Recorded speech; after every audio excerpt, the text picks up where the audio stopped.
This is Meet the Thriller Author, the podcast hosted by thriller novelist Alan Peterson. Each episode, Alan sits down with some of the most exciting voices in mystery and suspense, best-selling legends and rising stars alike, to talk writing, process, and the art of crafting a killer story.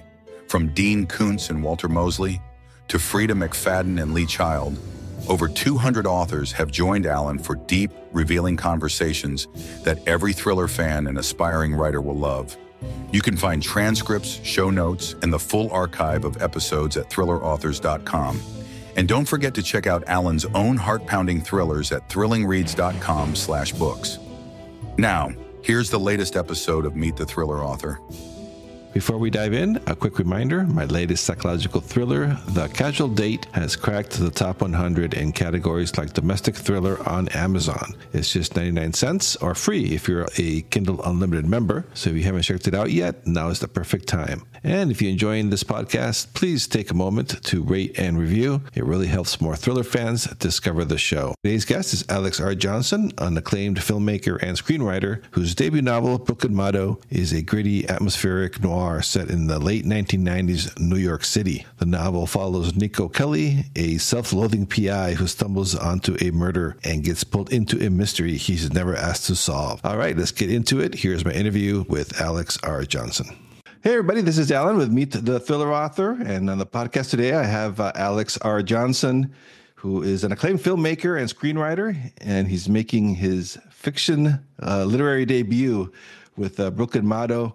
It's a gritty, noir-inspired mystery set in the 1990s New York City. Really excited to talk to Alex about his book and his career. Welcome to the podcast. Thanks for having me. I appreciate it. You had a very successful career as a filmmaker and in screenwriting. So before we get into all about your book, can you tell us a little bit about your background and what got you to storytelling and what led you from film to writing a novel?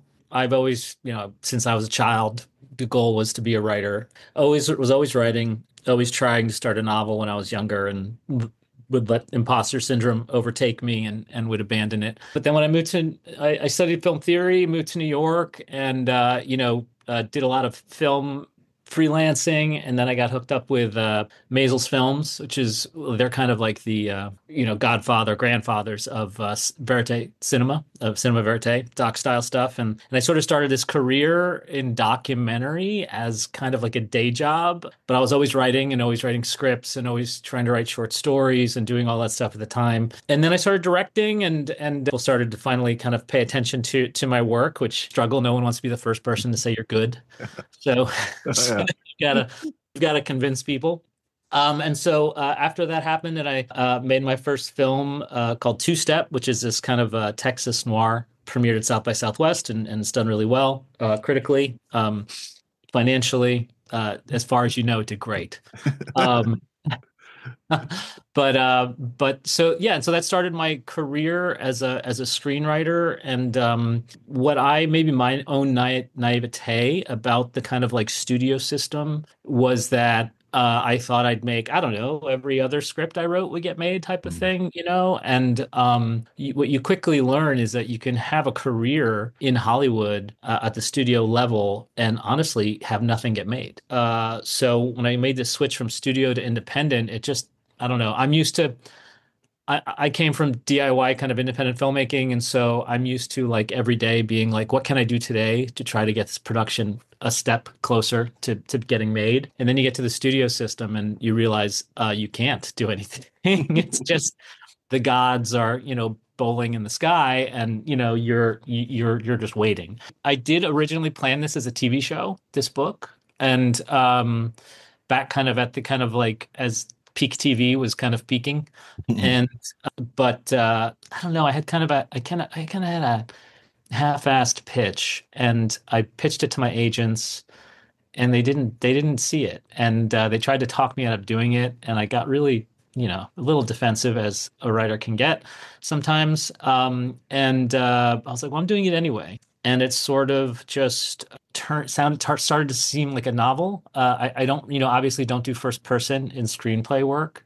And as I was putting together all my notes for it, the first person voice kind of came out, and then it was also like deliriously intoxicating. I don't know, just first person can be, after never writing first Yeah. person can be really, fun is an easy way of saying that. But yeah, I mean, I was always, I mean, I don't want to make it sound like it was like a easy peasy way for me to get into writing. I mean, I was, an established commercial producer for 10 years and trying to get attention. You know what Mm. I mean? And then it wasn't until I got my screenplays into some labs, and some workshops that had some clout that people started to pay attention. But even that was a struggle.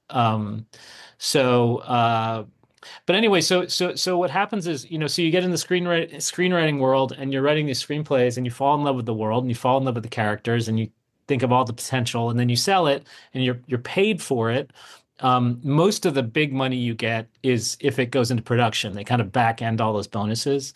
So you can have a very, a good living, but not like you're rolling in cash or anything like that.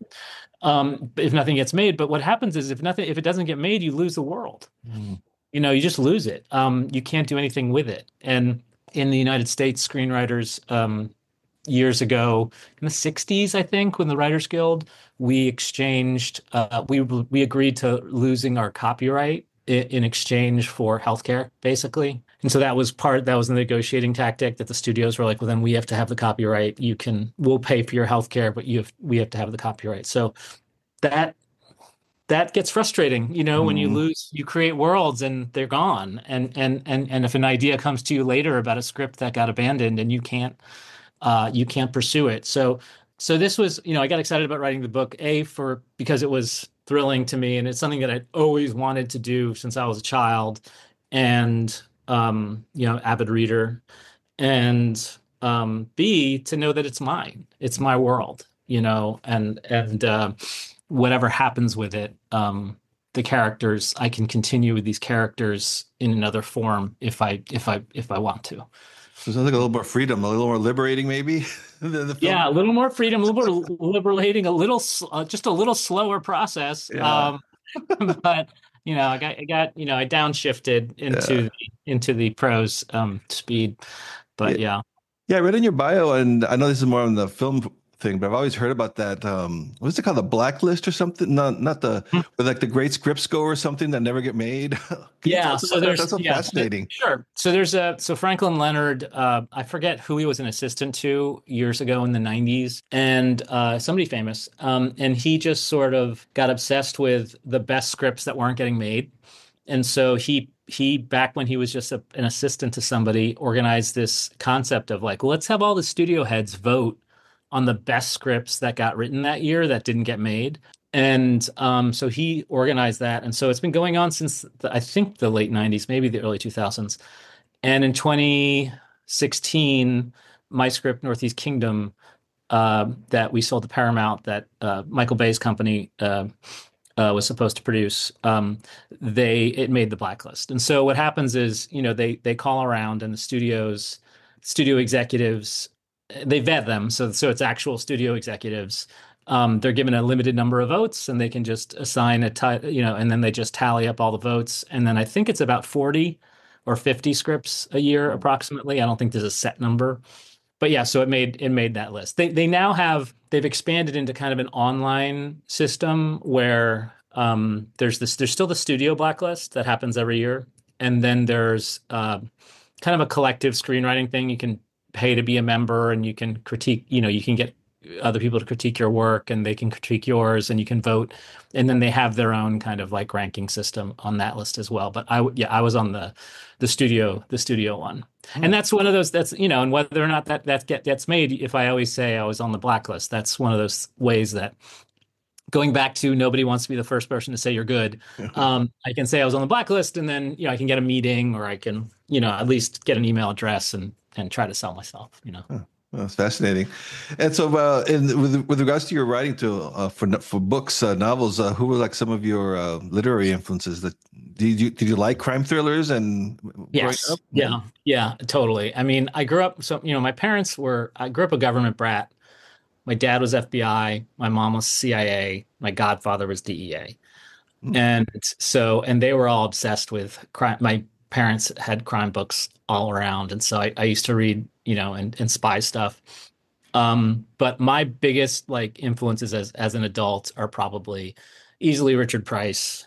Uh, Nothing makes me happier than the Mhm. announcement of a new Richard Price novel coming out, um, and Elmore Leonard, certainly. Oh yeah. Mhm. Like Gold Coast is right up there, one of my main influences. I think both of them have such a, um, they both have they're both so good at setting the tone and the pace that they want you to read at, which I just love. I love that's how I try to write both in screenplay, and that's something I learned in screenwriting from reading like really amazing screenwriters like Alex Garland's screenplays are just, he just sets the pace. Just the way he writes and sets the pace as to how he wants you to read the script. And that's what I really that's a goal. That's always been a goal and kind of like how I write is to try to create a rhythm or a beat.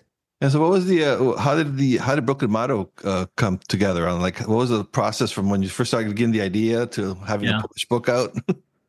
I started to, I wanted to, I just love, I love detectives. I'm one of those Columbo freaks. I have, the apartment is filled with Columbo, posters. They used to release those show the TV movies as movies in Europe, and so you can get some really great European Columbo posters, movie posters. But I love the idea of the reluctant detective type of thing, and I was starting to think about that and kind of trying to find it around the kind of like a roundabout way into detecting, kind of like a detective that's doing stuff that almost they're bored with. And I also was interested in doing something about being like 28, kind of in that moment when you are still feeling slightly invincible, but you're starting to realize that you got to get it together a little bit. So it's really that moment in life where you're going from passive to active. And so I thought, well, is there a way to, find a way to have a detective that somehow fell into it through temping, because that's such a part of your 20s, at least in New York, it was for me, in between production gigs and things. And the detective is he started off just as an office assistant at a law firm at a tiny little, kind of bus stop ad type lawyer law firm, and their main contract is with the city. And so the idea is I was trying to think of really boring investigative things, and contracts with the city seemed pretty boring. So the idea is that anytime a city employee has an insurance claim over a certain amount, it kind of triggers an automatic stakeout kind of thing. Like if it's about an injury or so basically for like 48 hours, this guy would just go out and photograph, take pictures, try to get, this guy picking up things that are heavy or, jumping on a trampoline or going dancing or something to kind of negate the claim. And so that's where he is at the beginning. And he's a little bit of a curmudgeon and not sure what he's doing with his life. And, I liked the idea of a big case kind of coming to him and him having to have to make the choice to step up and, start investigating. And so that's what happens. He's following a police officer who's obviously dirty, which he doesn't realize until the night goes on, doing kind of like cash pickups at various vice locations across the city, across Brooklyn. And then he goes back to his house and he's about to call a night when two other cops show up and they kill him. And he has it on video. He has it on videotape, but it's through a window. It's kind of like the gun flashes and he knows these cops have killed him. And so he goes to his boss and what the boss decides to do about it kind of starts to unravel everything. And he's forced to decide if he's going to investigate or if he's going to just kind of like run away. And so he chooses to investigate. And it's kind of that moment. It's kind of, and it's also narratively timed to that moment of being, individuating, figuring out who you are, and making those choices. Yeah. Yeah. Yeah, I think it's fascinating too and pretty cool. You said it in 1998, so this is phones and everyone has a camera in Yeah, their pockets yeah, and the yeah. television camera. And what made you what made you pick? You're very specific too. 1998. What made you pick that time frame? And It's well, there's obviously there's very big personal kind of like aspects to the story in that I've never written with a character that's sort of similar to me in any way, shape, or form. I don't know why I always thought it was kind of like cheating, but it's really stupid that I thought that way. I remember hearing a Gary Steingart interview where they were giving him crap for having another protagonist that was of Russian descent in New York, and he was a writer. And he was like, why the hell not? Like I wanted, so that's what I feel comfortable making some of my characters. That's my world. And I was like, yeah, why the hell not? And so I kind of wanted to investigate my own family, which is, half Ecuadorian and half Irish and from Queens. And so, um, as as people in as my relatives die, as there's less people to ask questions about who you are, you know, so then you're kind of forced to ask yourself those questions, and so the book was in some ways trying to figure that out. So in that way, I just kind of selfishly picked 1998 because that was about when I was that age, and I knew I wanted to um, continue the story over the next like 10 years in terms of like things that happened in New York. And I didn't want to start it too early, and I didn't want to start it too close to 9/11 because it becomes such a dominating, just tonally and emotionally, it just affected the city in such a way that I wanted to get a couple of stories out before we hit that. Um, but so there's that, and also I found, and then so I knew I was going to do late 90s, and then I found a date book of mine from 1998, pre-phones, just because I used to do freelance film production and commercial production, and so you get put on hold, and you'd have to Mhm. like block out dates and stuff, and so you don't get double booked. And so I use that, and then also I had like rock shows I went to and dates or things I thought were dates didn't end up being dates, and movies and shows and stuff like that. So I was able to kind of put my head back into it in some ways, and then I ordered some Village Voices online, from 1998, and just kind of like seeing the ads and just kind of the muscle memory of all that stuff. It all kind of came flooding back to me. Um, so yeah, I mean, it was pretty selfish. That's why I did it. It's probably the furthest back I can remember, clearly. So, yeah, there's Yeah. that. So you have a lot in common with Nico, right? With your character, Nico Kelly. Yeah, yeah. I mean, the genetic makeup. I didn't Yeah. want to kind of like go there. Like Nico's father is a heroin addict or was a heroin addict and a failed musician. Um, my father was, a Yeah, a little different, right? pretty high-ranking FBI agent for most of his life. So yeah, so there's that, but yeah, it's really just kind of the genetic makeup, and specifically like, being half Ecuadorian and not generally looking, people don't generally think I'm Ecuadorian. They generally think I'm either Jewish or Italian American.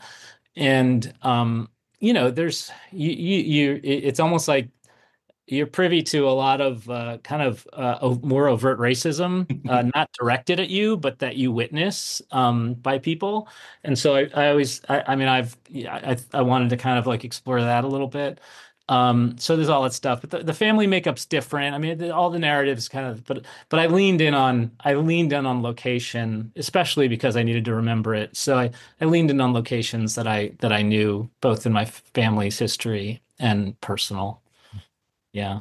Yeah, I really like the your background because we're pretty similar on that because my mother is Costa Rican and I was born in Costa Rica, but Hmm. everyone looks at me and Alan Yeah. Peterson and Yeah. Yeah. Yeah. yeah. My middle name is Raphael, but I don't, nobody ever does that.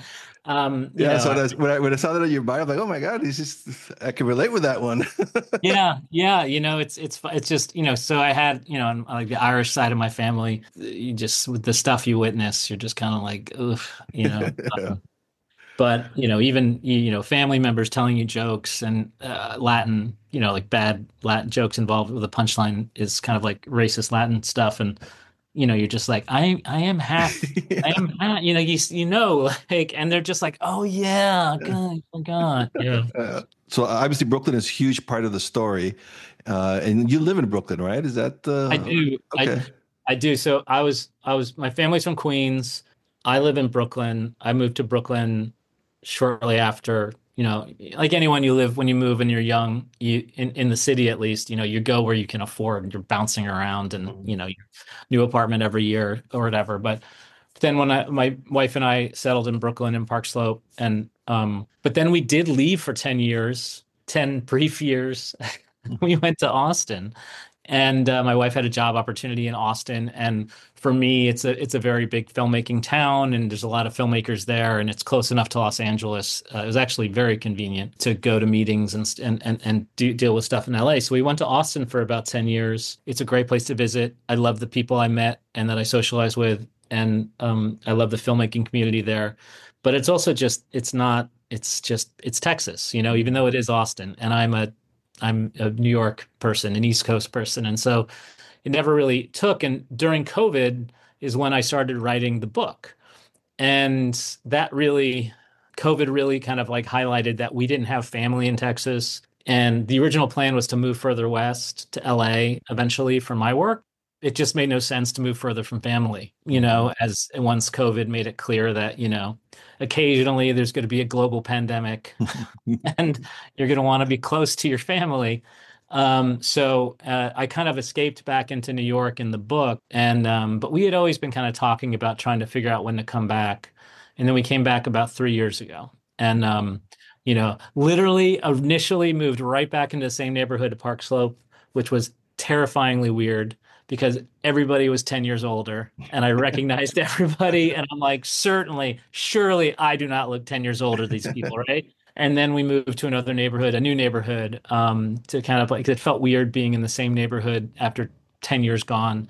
But now we're back. And, Texas in some ways feels like a little bit of a fever dream. But there are still aspects of Texas that I love. I still always write. I'm doing something now that is a Texas true crime story that I'm working on, and I mean I do love Texas is like one of those places that feels I don't know makes you believe in folklore exists in America, like there could be an undiscovered thing somewhere because it's this mysterious Yeah.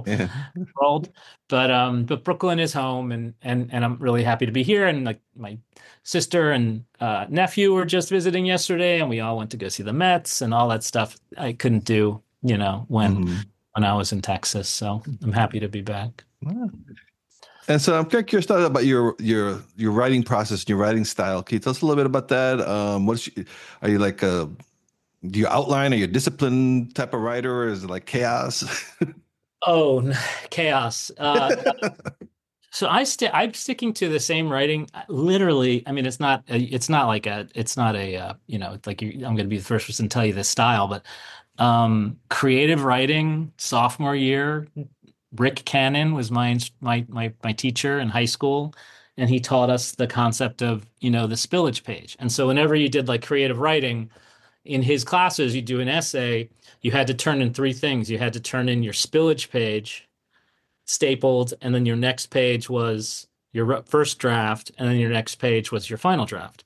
And so the concept of the spillage page kind of became what drives me, which is basically, a document that you're not allowed to erase, right? If you write the stupidest thing on it, you can't, you got to teach yourself to not be embarrassed by it, because no one's going to see it except you. And if they do see it, you're dead. So who cares? So I do that. So I do a spillage document, even with screenplays, and it's just almost stream of consciousness, bits of dialogue, and I have a bunch of documents for various projects that I'm kind of trying to develop, and and I get that to a good meaty length, so I feel like I have enough energy and kindling to get the story past the setup and into kind of, get the momentum going. So, and in the process of writing Brooklyn Motto, like I said, I was starting it as a TV show, and I was just doing my general spillage page. But then I started, I really need dialogue. I need to hear the characters start talking to figure things out. It's a big kind of like forward backward process. You have to just be okay with rewriting and the time it takes. It's not good for Hollywood. They don't Mm. like it because, there are people that can just crank out these analytical treatments, beat boards, and then this happens and then this happens. And I can't. Like, I literally would have to like write the script and then pull a beat board out of the script I write. So I was doing that, and that's how kind of the first person thing. I was doing some dialogue, and that's how the first person thing kind of came in. So yeah, so I do that, and it's worked for me. It's sloppy and can get chaotic, but that combined with the need to hear dialogue, like I have to hear the characters start talking in my head to kind of figure out where I'm going. Yeah. And what about what's like the actual tool that you use? Is it like a Word or something different? Or Well, it's like I just use Word. Mhm.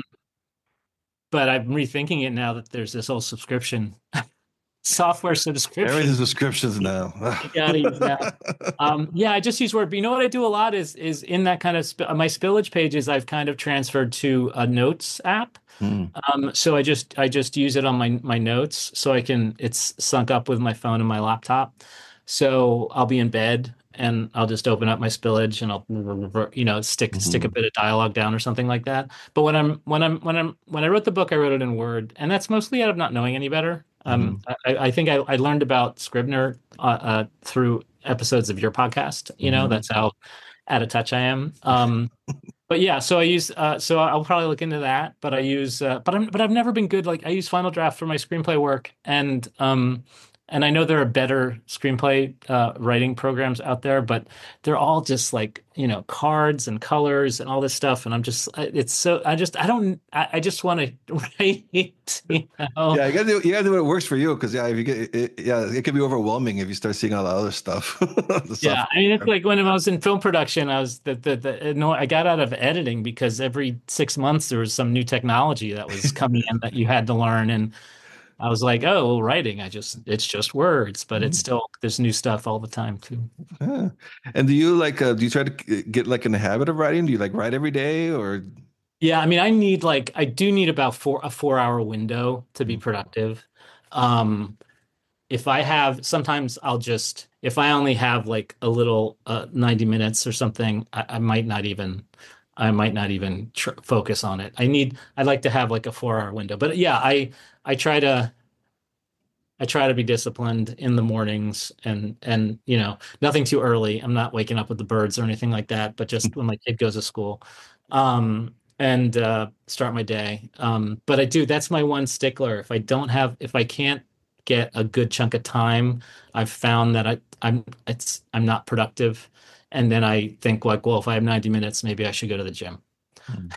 you know, instead of if I don't have the 4 hours. But yeah, but I mean, but also the book process was such a new thing for me, and it did take, adjusting to that slow count, and just kind of just getting okay with like, okay, I did a page, I did a Mhm. page today.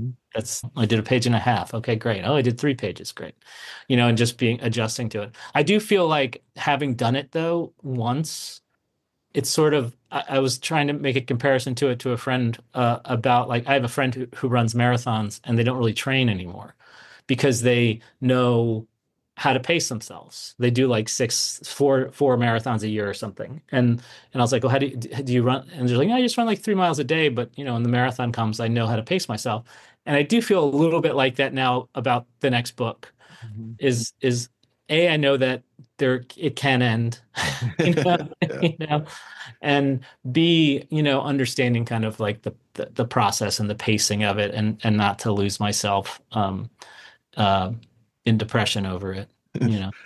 So like for us, just out of curiosity, for a screenplay, like how many words is a typical average movie screenplay? Well, I don't know words. You don't count by words, just the page. I mean, Yeah. there's nothing like being in a room with somebody who, when you hand them a script, flips to the last page and just tries to see how long it is. That's pretty common. Um, So they're typically between 90 and 120 pages, and it's sort of the idea is it's about a page a minute, kind of like roughly averages out. But I feel like screenplays have gotten a little more literary in the past 10 years, and so it wasn't that huge of a jump, but you do have to be more economical. I mean, that's the true art of it, is finding a way to craft a scene tonally, timing wise, and still be economical and make whoever's reading it really feel like it's alive. I always go back to Alex Garland, Annihilation, beautiful scripts, like just to really learn. You see everything, and it's not long in its descriptions, but yeah. And is this something now with since you have the context and experience, are you trying to get Brooklyn Motto now back into film? Yeah, I have to do it was, I was just talking to my manager, and I was like, I'd like to send it out to everyone, that the folks that, the kind of annoying industry term agents always use are your fans, your fans. Your fans they're talking about like 35-year-old junior executives, that don't get half of the references you make. Or it's probably three quarters. But so I am going to send it out, but I need to do what's called a one sheet to kind of be like, this is how I see it being a TV show. Do this. This will be the narrative thread, and please give it a read. So we're going to try, but I mean, I think everybody starts a conversation off about the current state of TV with TV is weird right now, which basically means nobody, we're at about a 30% production rate of what we were before the strike, and it doesn't seem like it's really going to expand. So there's just not a lot of work. There's not a lot of shows. They're going back to a lot of reality stuff. So it's hard. You really got to break through with something to get it made, more so than ever nowadays. But yeah. And so you mentioned that you are working on new books and new novels. Are you still? I'm working. Yes. So I'm working. I've got my spillage document is pretty deep on the next book, which would take place in 2000. So I've got that going for the next installment of this series with Nico, the detective. So I have that. The process had made me kind of want to adapt some of my earlier work that didn't go anywhere, in terms of like that I've always been a huge fan of in terms of my screenplay work. Maybe look into adapting some of my earlier work into novels. And now I have much to my agent's annoyance. Now when I have like new ideas, sometimes I'm like, I don't know, maybe that would work better as a novel Yeah. than a screenplay. So I have a few of those that I'm trying to process, and then I'm about to get started on a podcast, this Texas True Crime podcast, which I've never written before. So that'll be interesting. But I Cool. think, you got to kind of like, as the TV and film industry collapses, I've got to find other ways to make a living. Well, yeah, that's a great skill set to have, right? Survivability, adaptability. Yeah. I try. Yeah. So before I let you go, Alex, I always ask my guests I have a lot of aspiring writers. What advice would you give, especially if there's a screenwriter, filmmaker out there who's thinking about writing a novel? Well, I'd say if you're a writer already, like, don't let the imposter syndrome stop you. Like, if you do anything with words, I'm a huge advocate. If you're a lawyer, if you're like, I don't know, you're a copy editor, like if you're able to express yourself through words, you can write a novel. You know what I mean? Like that's the hardest thing, is figuring out how to express information clearly. All you need to do is read a paper, a college level paper, to understand like how it's actually it's a skill. It's a rare skill. So I suffer from pretty horrific imposter syndrome my whole life. And we were talking before we started recording about the blurbs, and it's amazing, you go out to get the blurbs, and then you get a blurb, and then you feel good about yourself for 5 minutes, and then you're like, where's the other 10? So yeah, so I would just like, if you write, you're a writer, just and obviously read. And I always tell people, and if anybody's interested in figuring out how to be a screenwriter, I'm not a big fan of the save the cat type stuff. It's not really how I work. If it works for you, great. It doesn't work for me. But really want to understand the concept of beats and rhythms and how things work in scripts. I always recommend that people watch a movie that they've seen before, that they love, with their laptop open with the screenplay in front of them. And as things are going, they scroll, read it, watch, read it, pause. What's going to happen is you're going to see that big things happen at the same times in almost all the movies you're watching. Like, oh, page 32. That's when the big thing happened. And then it'll happen like between page 29 and 36 in every single movie you're watching. And it'll just teach you to kind of like figure out, you should do your own thing, but it is kind of, there is a language that you have to be able to speak and a rhythms that as the audience is used to experiencing. And so you've got to kind of like hit those things. But mainly my big thing is try to shut up your imposter syndrome. I'm saying that more to myself probably, but I think that's the biggest hurdle, was the biggest hurdle for me in terms of novel writing. And it'll come back once I start writing the new one. All right, Alex, where can the listeners find you? Like a website, social media, all that good stuff? Yeah, so on Instagram, I got off Twitter. So I'm on Instagram, I'm at Hacienda Films, and at Blue Sky, if you search Hacienda Films, I'll come up. And and so the book is Brooklyn Motto. If you go to brooklynmotto.com, there'll be a link to order it, all the usual places. If you want to watch Two Step, it's available out there on all the rentals. I think it's on Prime. It's on iTunes and Prime and Google Play. But yeah, so that's it. All right, cool. Well, thanks so much, Alex, for being on the podcast. Nice talking to you. Thank you. I appreciate it, Alan.